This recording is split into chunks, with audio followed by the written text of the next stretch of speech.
আজি আমাৰ তৃতীয় দিনৰ কাৰ্যসূচী আমাৰ চিত্ৰাংকন প্ৰতিযোগিতা অনুষ্ঠিত হৈ গ'ল। আমি চিত্ৰাংকন প্ৰতিযোগিতাত তিনিটা শাখাত বিভক্ত কৰিছিলোঁ, ক শাখা, খ শাখা আৰু গ শাখা। আমাৰ প্ৰতিযোগীৰ সংখ্যা 130জনমান হৈছিল, তিনিটা শাখা মিলি। গতিকে ইতিমধ্যে সুকলমে হৈ গ'ল। আৰু এই প্ৰতিযোগিতাখন শেষ হৈ যোৱাৰ পিছতে আমি প্ৰসাদ বিতৰণী কাৰ্যসূচী আছিল। প্ৰসাদ আমি সকলোৱে গ্ৰহণ কৰিলোঁ। আৰু এতিয়া আমাৰ কাৰ্যসূচী সমাপ্ত হ'ল। সন্ধিয়া আমাৰ 5 বজাৰ লগে লগে সমন্বয় খাৰতালৰ দ্বাৰা তেওঁলোকৰ নাচ ভংগীমা প্ৰদৰ্শন কৰা হ'ব।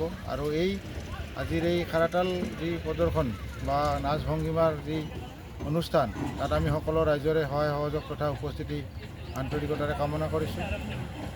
আৰু অহাকালি আমাৰ 22 মাঘ 5 ফেব্ৰুৱাৰী আমাৰ চতুৰ্থ দিনৰ কাৰ্যসূচী আছে। ৰাতিপুৱা পৰিৱেশ নিকাকৰণ, ভাগৱত পাঠ, প্ৰসাদ বিতৰণ আৰু আবেলি 4 বজাৰ পৰা নৃত্য প্ৰতিযোগিতা আমি অনুষ্ঠিত কৰিম। আৰু এই নৃত্য প্ৰতিযোগিতাটো আমি দুটা শাখাত বিভক্ত কৰিছোঁ।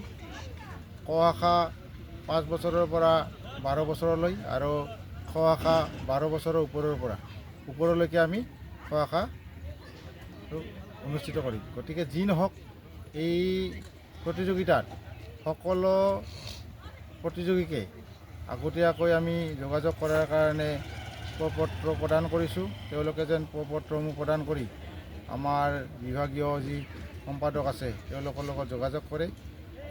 আৰু লগতে আমাৰ এই কাৰ্যসূচীৰ লগত সংগতি ৰাখি আমি আনন্দ মেলাৰো আয়োজন কৰিছোঁ।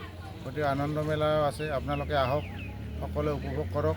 আনন্দ মেলাত বিভিন্ন ধৰণৰ কণ ল'ৰা ছোৱালীৰ কাৰণে খেলাৰ কাৰণে কিছুমান সুবিধা আছে, যেতিয়া ট্ৰেইন আছে, জাম্পিং আছে, এনেকৈ বিভিন্ন ধৰণৰ আছে। আপোনালোকে আহিলেই দেখা পাব।